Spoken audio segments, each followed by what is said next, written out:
salita. Holy Spirit, inihiling po namin ang iyong pagsama. Samahan mo kami at ikaw lamang ang manguna sa amin. At ako po na yung lingkod, O God, bigyan niyo po ako ng karunungan na nagmumula sa inyo, kaunawaan, upang mabulay po namin ang iyong salita at ikaw ang makita. Ang iyong kung kapahayagan lamang ang aming marinig sa oras na ito, ikaw ang maitaas sa kalagitnaan namin. At inihiling po namin na ikaw ang manguna sa bawat isa sa amin upang maunawaan at mai-apply po namin ito sa aming mga buhay. Pangunahan niyo po kami at hinihiling po namin ang katagumpayan. Kayo po lamang, O Diyos, ang papuri. Sa salamat. Ito po ang aming dalangin sa pangalan ni Jesus. Amen. So, sa oras pong ito ay dadako na po tayo sa salita ng ating Panginoon. Lesson 4 na po tayo. But bago po tayo sisimula, ay bibigay po natin ang kapanahunan sa ating Sister Ana, beloved Ana, para po kung ano po yung kanyang mga naunawaan or kapahayagan sa lesson 3 po natin na pinag-aralan natin kahapon. Sister Ana, available po ba dyan? Thank you po, Sis Ana.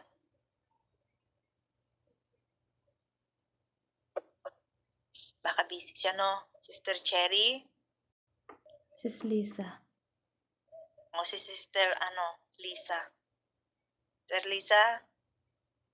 Ayan, amen. Thank you po, Lisa. Ayan, salamat, Sis Ruby. Ayan po mga kapatid, yung napag-aralan po natin kahapon sa lesson 3, ang Lord's Prayer, ang kapangyarihan ng panalangin. Yan, makikita po dito sa Matthew chapter 6, verse 19 to 13. May layunin po tayo na matutong magkaroon ng buhay na puspos ng panalangin. Amen. May 5 puntos po tayo. Sa unang puntos ay panalangin sa pagkilala at samba. Makikita po dito sa Roma chapter 8 verse 15, sapagkat hindi espiritu ng pagkaalipin ang iyong tinanggap upang kayo'y mamuhay sa takot. Sa halip, ang inyong tinanggap ay ang espiritu ng pagkupkop upang kayo'y gawing mga anak ng Diyos. Kaya tayo tumatawag sa Kanya ng Ama-Ama. Kaya tayo po mga kapatid, hindi po tayo matakot. Wala po yung katakutan po natin kasi kasama po natin ang ating mahal na Panginoon. Tinanggap po natin ang ating mahal na Panginoon. Kasama po tayo sa lahat man ng mga pinagdadaanan po natin. Mga kapatid, ayan, sa ikalawang puntos yung panalangin sa pagsuko at pagsunod sa Diyos. Yung pagsuko po natin sa ating sarili. Kahit mahirap yung pagsunod po natin mga kapatid, pero isuko po natin yung sarili po natin sa ating Panginoon. Kahit anuman po yung mga nagawa po nating kasalanan sa ating mahal na Panginoon, sa mga nagagawa po nating mga kamalian sa buhay. Yun po ay humingi po tayo ng tawad na kahit anuman po mga kapatid yung nagagawa po natin. Pero kung willing po tayong mag-repent o magsisi, ayan, tinatanggap po ng ating mahal na Panginoon kasi ang ating mahal na Panginoon, yung kasalanan po natin, di ba tinanggap niya po yung pag-sisisi po natin. Ganun din po tayo mga kapatid sa ating mga kapwa. Open-minded lang po tayo sa ating mga kapwa. Magpapatawad yan. Tatlong puntos ay panalangin ng pagtitiwala at pag-asa. Dito po mga kapatid, makikita po dito sa Philippians chapter 4 verse 19, yung apang araw-araw po natin na pangangailangan, ipagkakaloob po natin sa ating mahal na Panginoon kasi siya lamang po ang nagbibigay po sa atin ng lakas para magtrabaho yung pangangailangan po natin na ipo-provide po ng ating mahal na Panginoon. Tayo lang po ang gumagawa ng paraan para makapagtrabaho. Yan, binigyan niya payahan ng lakas ng ating mahal na Panginoon para mabigyan po natin ng yung pang-araw-araw po natin na pangangailangan. Basta magtiwala lang po tayo sa ating mahal na Panginoon at may pag-asa po sa Kanya. Ibibigay niya po yung mga pangangailangan natin. Magtiwala lang po tayo sa ating mahal na Panginoon. Ayan po, next po yung 4, panalangin ng pagpapakumbaba at pagpapatawad. Dito po mga kapatid, makikita po dito sa First John chapter 1 verse 9. Subalit kung ipinapahayag natin ang ating mga kasalanan, patatawarin tayo ng Diyos sa mga ito at lilinisin tayo sa lahat ng ating kasalanan sapagkat siya ay tapat at matuwid. Kung So, i-commit po natin yung ating mga pagkakamali sa buhay. So, tayo man po mga kapatid, hindi po naman tayo perfecto. Pero kapag i-commit po natin yung mga kasalanan po natin, kung tayo po ay tinatanggap po natin yung mga kasalanan po natin, yung mistakes po natin sa ay ano natin yung prayer po natin sa ating mahal na Panginoon, alam ko mapapatawad din po tayo. Gaya ng pagpapatawad ng ating mahal na Panginoon sa atin, sa mga kapatid po natin na nakakagawa ng kamalian sa atin. So yun, patatawarin po natin ang ating mga kapwa. Kasi ganun din ang ating mahal na Panginoon. Pinatawad po tayo at isinakripisyo niya yung buhay niya para sa atin mga kapatid. Ayan, sa ikalimang puntos, yung panalangin sa pagtatanggol at katatagan. Yun po mga kapatid, makikita po dito sa Efeso chapter 6, verse 11. Isuot ninyo ang buong kasuotang pandigma na kaloob ng Diyos upang mapaglabanan ninyo ang mga pakana ng Diablo. Yung ano yung pundasyon po natin, parang yung bato yung pundasyon po natin mga kapatid, na kahit anuman po yung mga pagsubok pumutukso sa ating mga buhay na lalabanan po natin, kasi nandyan yung ating mahal na Panginoon, yung pundasyon po natin. Tibay na yung pundasyon po natin sa ating mahal na Panginoon. Kahit anuman po yung mga tukso o anuman po yung mga pagdadaanan po natin ng mga problema, hindi po yun matitinag kasi malakas po yung pundasyon po natin sa pananampalataya po natin sa Panginoon. Ayan po lamang po ang natutunan ko sa lesson 3, ang kapangyarihan ng panalangin, the Lord's Prayer. Ayan po mga kapatid. Ayan, back to you, Sister Ruby. Salamat po and God bless po. Amen. Purihin po ang ating Panginoon. Ang gagaling po ng ating mga kapatiran. Thank you po, Sister Lisa, sa iyo pong insight sa atin pong napag-aralan kahapon. Ang Diyos po ang magpala sa iyong buhay at sa iyong paglilingkod sa ating Panginoon. Salamat po mga kapatid, at dadako na po tayo sa ating gawain po sa oras na ito na pinamagatan po natin itong Lesson 4, ang salita ng Diyos bilang gabay ng buhay. So sabi po sa awit 119 verse 105, ang iyong salita ay ilawan sa aking mga paa at liwanag sa aking landas. So sa isang mundo po mga kapatid, sa mundo po na ginagalawan natin, puno po ng kadiliman, puno ng kalituhan, puno ng tukso. Saan tayo hahanap ng tamang daan kung ganito ang mundong ating ginagalawan? Maraming tinig ang naririnig natin. Tinig ng mundo, emotions, ng takot, ng kasalanan. Ngunit may isang tinig na higit sa lahat, ang tinig ng Diyos sa kanyang mga salita.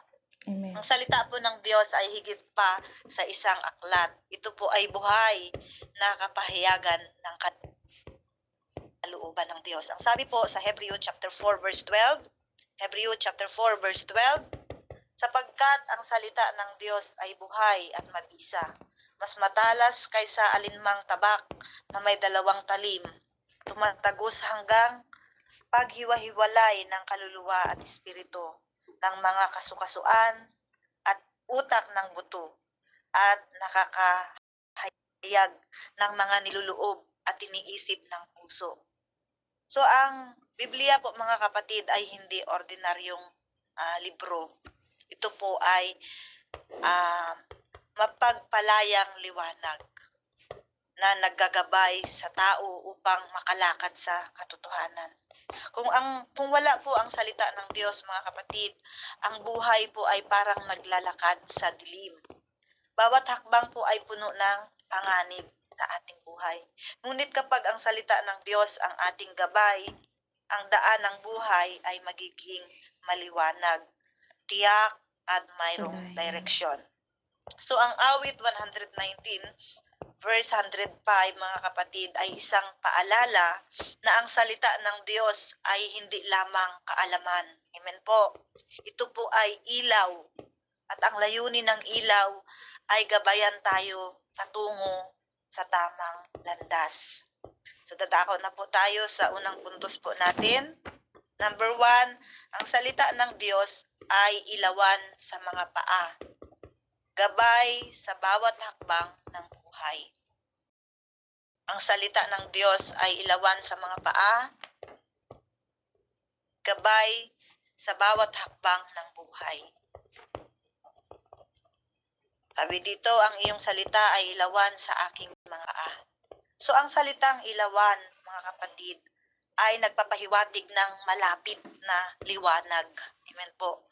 Tulad ng lampara, yung lampara po na tumatanglaw sa mga hakbang natin.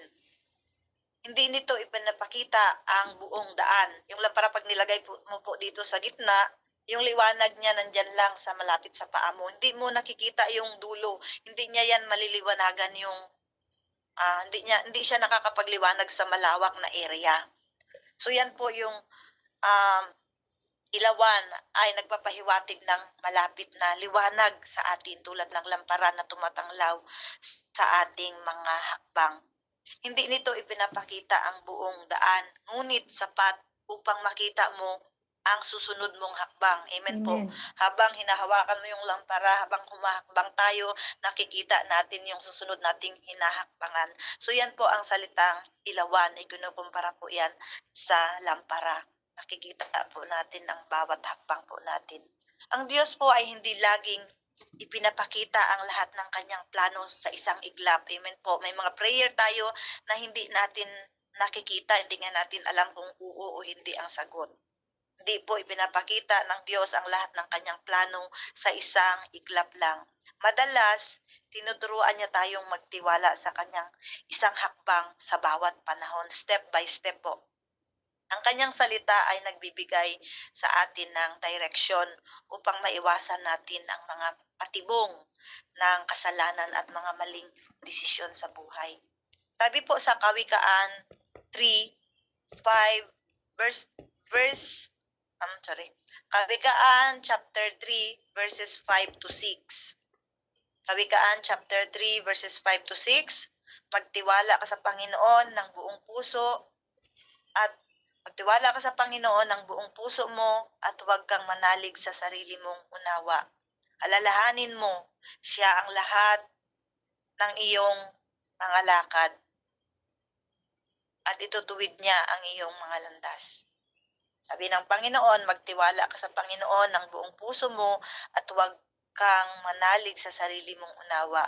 Alalahanin mo siya sa lahat ng iyong mga lakad at itutuwid niya ang iyong mga landas.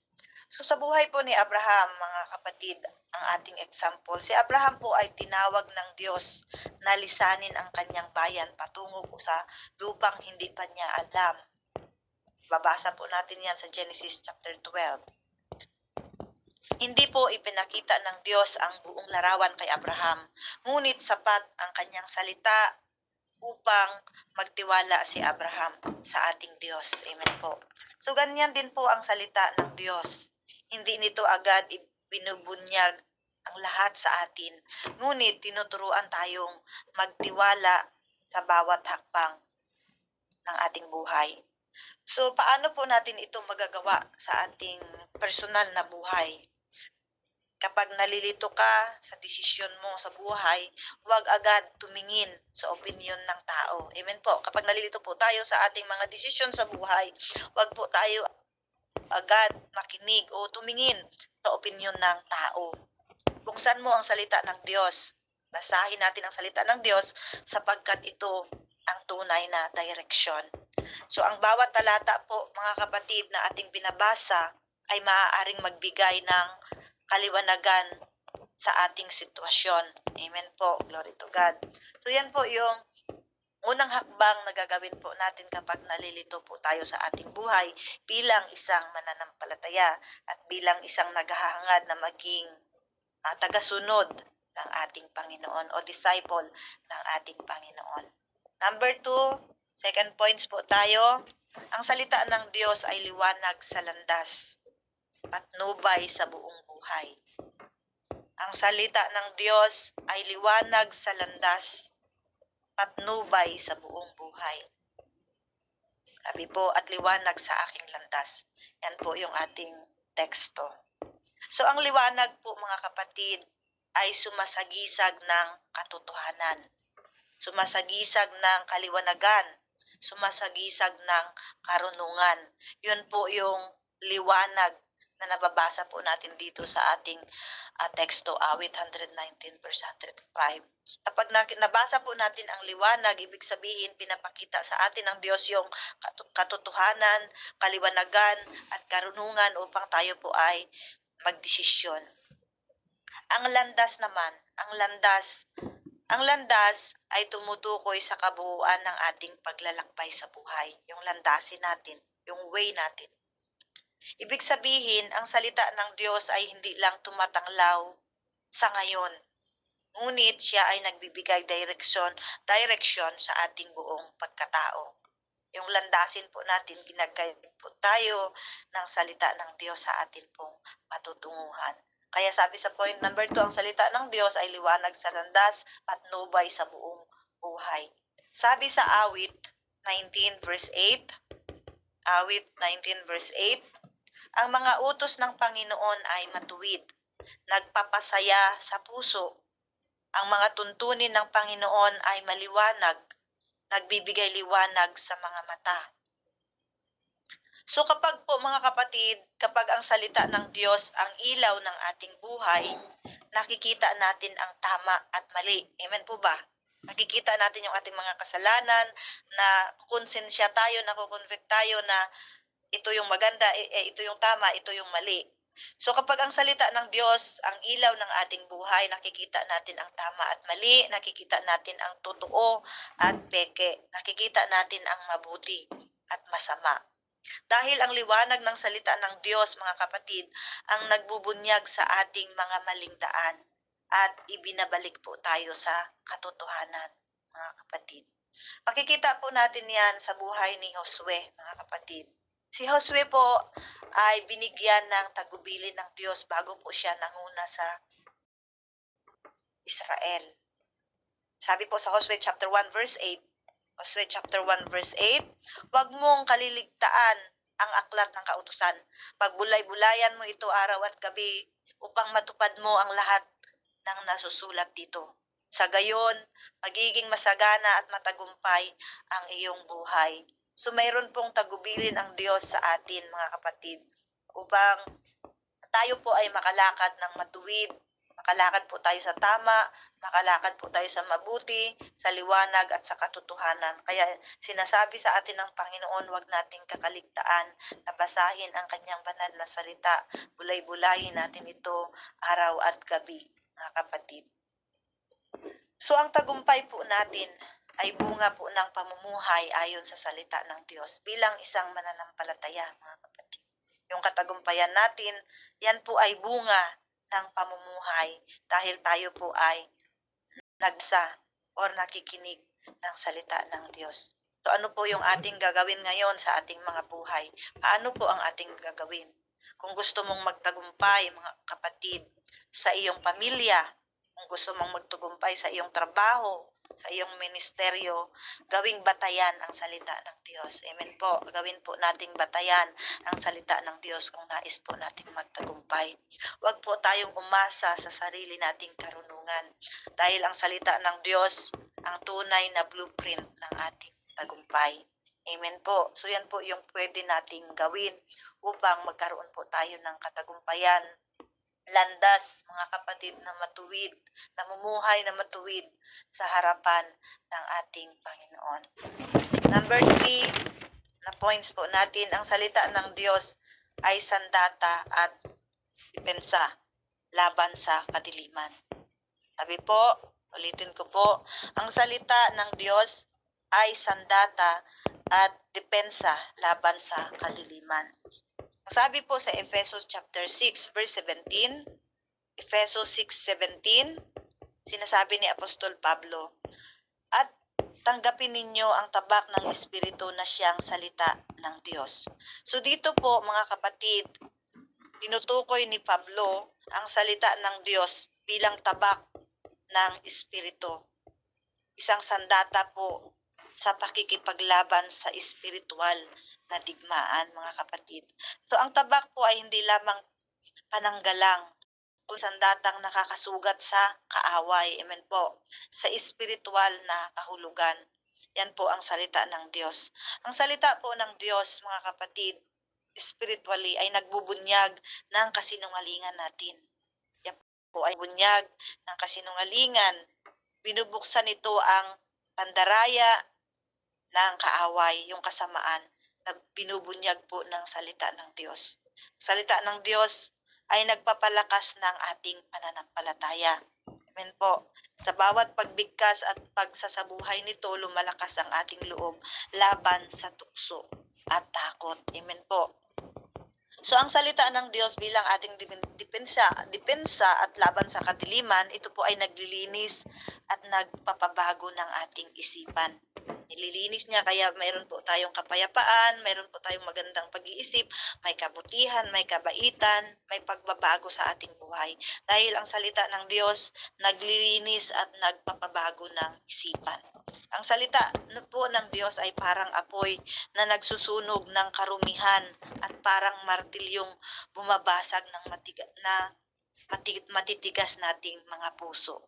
Makikita po natin yan sa Jeremiah 23:29 na ang salita ng Diyos ay parang isang martilyo na binabasag or bumabasag po siya ng matitigas nating mga puso. Ganyan po ka-powerful ang salita ng Panginoon. Kaya ang salita ng Diyos ay sandata at depensa natin laban sa kadiliman. So si Jesus po mismo, mga kapatid, ang ating Panginoong Jesus mismo ay gumamit ng salita ng Diyos nang siya po ay tuksuin ng diablo sa ilang. Amen po. Makikita po natin yan, mga kapatid, na ang ating Panginoon ay ang sandata niya po ay salita ng Diyos. Makikita po natin yan sa Mateo chapter 4. Pag binasa po natin chapter 4 verses 1 to 11. Nung si Jesus po ay gumamit ng salita ng Diyos nang siya ay tuksuin ng diablo sa ilang, sa bawat tukso, mga kapatid, na binibitawan ng kaaway, sa bawat tukso tumutugon siya ng nasusulat. Yun po yung mababasa natin. Lagi niyang sinasabing nasusulat, nasusulat. So ang salita po ng Diyos ang nagpatibay sa kanya upang mapagtagumpayan ang kasamaan. Amen po. Kaya po ang points number 1 natin, ang salita ng Diyos ay sandata at depensa laban sa kadiliman. So yun po yung magandang halimbawa.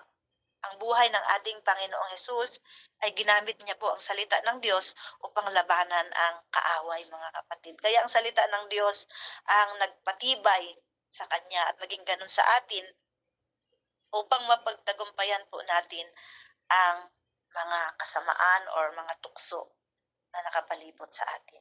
So ano po ang ating gagawin? Ano po ang pwede nating mai-apply sa ating mga buhay? Kung ikaw, kapatid, o tayo ay nasa gitna ng pagsubok, gamitin po natin ang salita bilang ating sandata. Basahin po natin, ipahayag po natin at ipamuhay ito, mga kapatid. Hindi sapat, mga kapatid, na alam mo lamang ang salita. Hindi po sapat na alam lang natin ang salita. Marami tayong alam. Halos memorize natin page to page, mga kapatid. From Genesis to Apocalypse, memorize natin.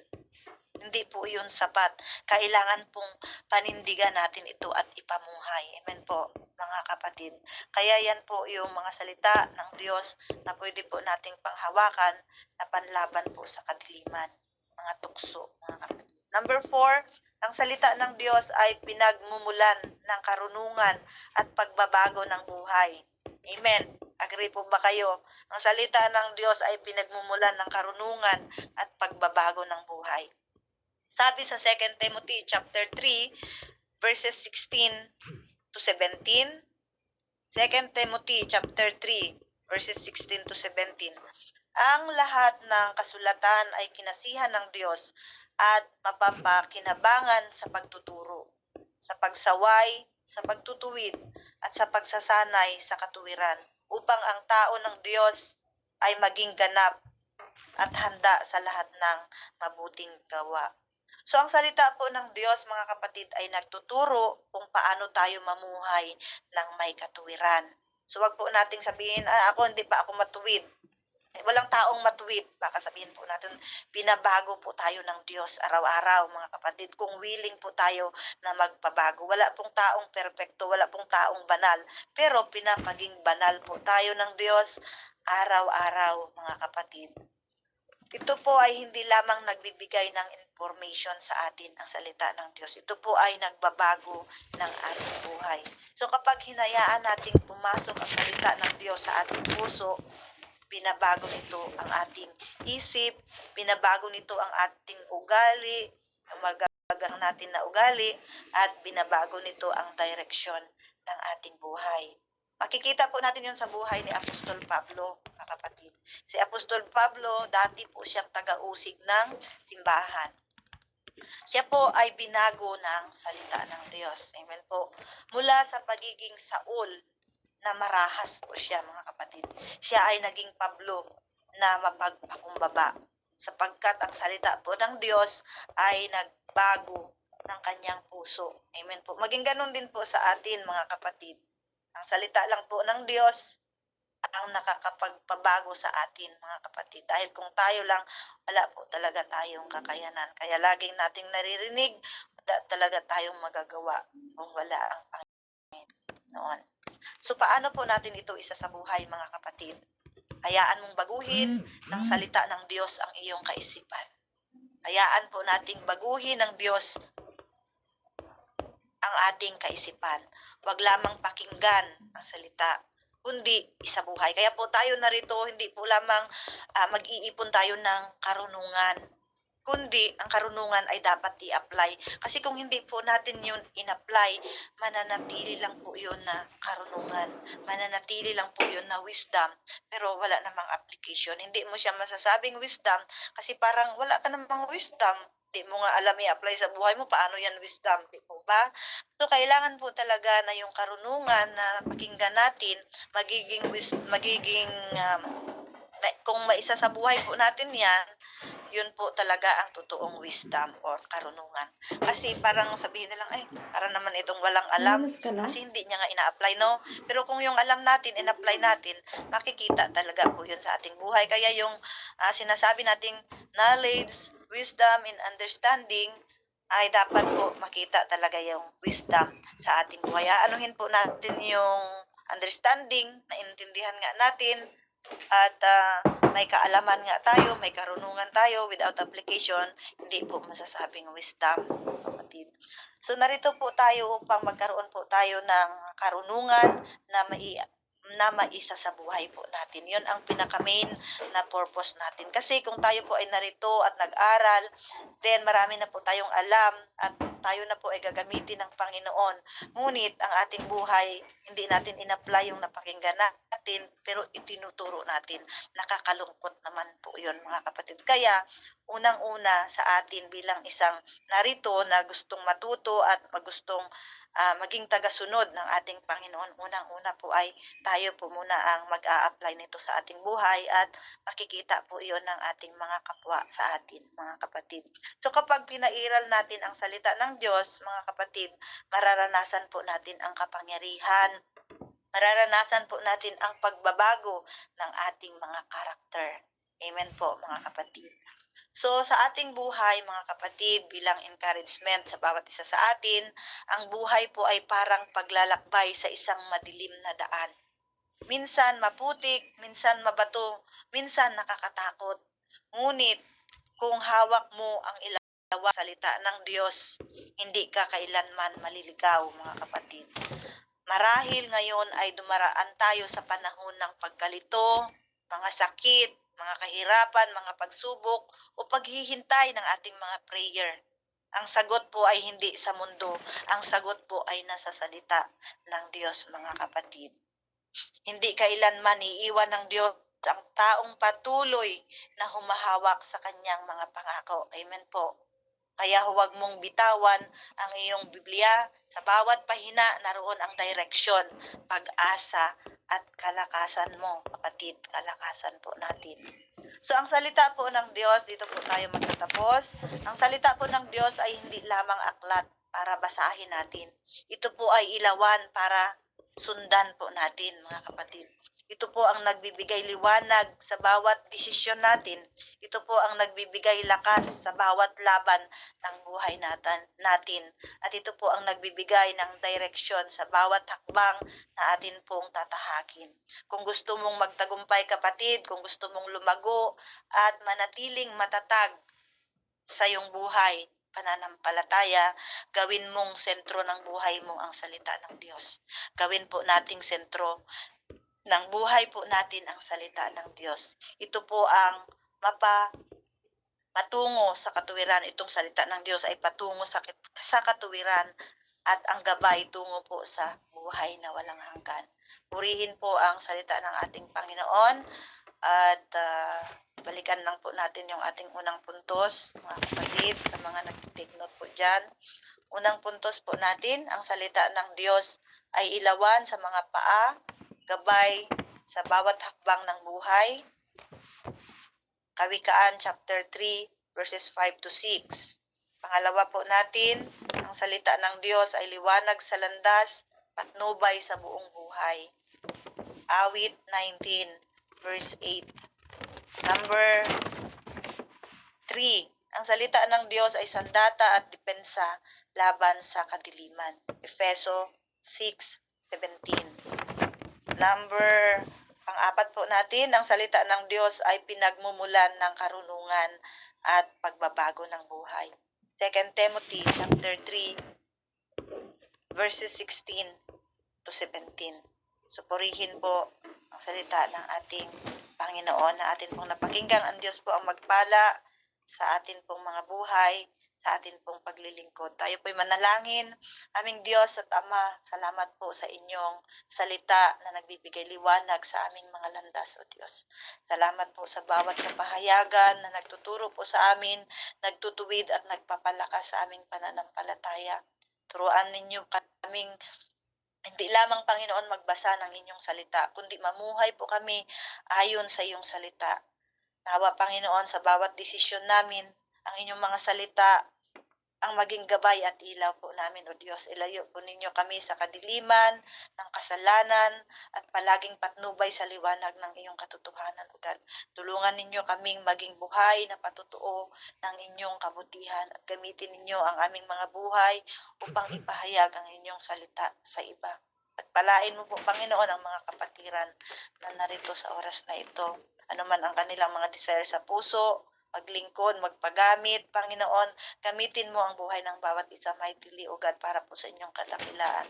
Ano man ang kanilang mga hinaing sa puso, Panginoon, ano man ang kanilang pinagdadaanan, O Diyos, batid mo po ito, Panginoon, at kami po ay naniniwala na ito po ay iyong nakikita, ito po ay iyong naririnig. Ito po iyong pagkakaloob, O Diyos, sa tamang panahon, O God. Ikaw lamang, Panginoon, ang purihan. Sa iyo po lamang, O Diyos, ang kadakilaan. Ito po ang aming dalangin na may pasasalamat sa pangalan ni Jesus na aming Panginoon at tagapagligtas. Amen. Amen.